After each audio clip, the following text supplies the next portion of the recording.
তাদের লক্ষ্য উদ্দেশ্যে তারা এগিয়ে যেতে চায়, তাহলে তাদের জনগণের সমর্থন লাগবে, রাজনৈতিক দলগুলোর সমর্থন লাগবে।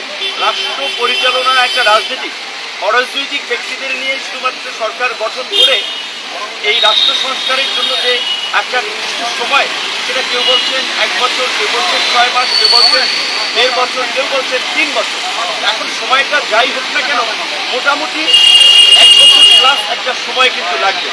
এই সময়টা যদি সরকার স্থিতিশীলভাবে কাজ করতে চায়, তাহলে তাদের জন্য রাজনৈতিক সহযোগিতা অপরিহার্য। এজন্য আমরা প্রস্তাব করেছি যে বর্তমান এই 21 সদস্যের উপদেষ্টা পরিষদের কাঠামো বৃদ্ধি করা, মেজর পলিটিক্যাল পার্টিগুলো সহ গুরুত্বপূর্ণ অংশীজনদের সাথে আলোচনা সাপেক্ষে উপদেষ্টাদের সংখ্যা বাড়িয়ে সরকারের শক্তি বৃদ্ধি করা এবং সরকারকে স্থিতিশীল হয়ে কাজ করা, জনগণের প্রত্যাশা পূরণে।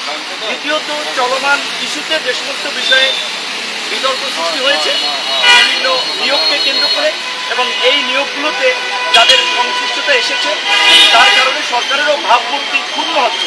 আমরা মনে করি যে প্রফেসর মোহাম্মদ ইউনূসের যে আমরা দিতে চাই, কিন্তু সেখানে আমরা পরিষ্কারভাবেই বলেছি রাজনৈতিক দলগুলো কিংবা আমরা এই সরকারকে ক্ষমতায় বসালাম, এই সরকারের জন্য আন্দোলন সংগ্রাম নির্যাতন নিপীড়ন করে তাদের জন্য রাস্তা তৈরি করলাম, সেই সরকারের সাথে যদি আমাদের দূরত্ব তৈরি হয়, আমরা যদি মন খুলে কথা বলতে না পারি, তাহলে সম্পর্কের অবনতি হবে, যেটা আলটিমেটলি একটা অন্য পরিস্থিতি বয়ে আনতে পারে। সেজন্য আমরা বলেছি সকলের সাথে যেন সহজেই তাদের একটা যোগাযোগ স্থাপন হয় সরকারের সাথে, রাজনৈতিক দল সহ গুরুত্বপূর্ণ অংশীজনের, সেই বিষয়ে আমরা বলেছি। এবং আপনাদের সকলকে ধন্যবাদ জানাই। গণ অধিকার পরিষদই সর্বশেষ আজকের বৈঠকে অংশ নিয়েছে, এর আগেও বিভিন্ন দল অংশ নিয়েছে। আপনার বিভিন্ন প্রতিষ্ঠানের নিয়োগ, এই নিয়োগগুলো নিয়ে বাণিজ্য হয়েছে এবং পত্রপত্রিকায় নিউজ হয়েছে।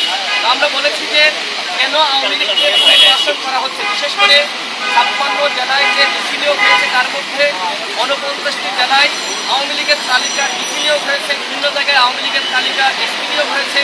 যারা আওয়ামী লীগের আমলে বঞ্চিত হয়েছিল তারা এই মুহূর্তে সুবিধা বা এই মুহূর্তে প্রমোশন পাচ্ছে না, বরং উল্টো যারা আওয়ামী লীগের আমলে রেগুলার প্রমোশন পেয়েছে তাদেরকেই বিভিন্নভাবে প্রমোশন দেওয়া হচ্ছে। এক্ষেত্রে যেহেতু অন্তর্বর্তীকালীন সরকারের আশপাশে রয়েছে এরকম ব্যক্তিবর্গের নাম এসেছে, আমরা বলেছি যে এই বিষয়গুলো খতিয়ে দেখার জন্য, এবং একই সাথে আমরা বলেছি যে শিক্ষা কমিশন গঠন করা হয়, চিকিৎসা কমিশন গঠন করা হয়।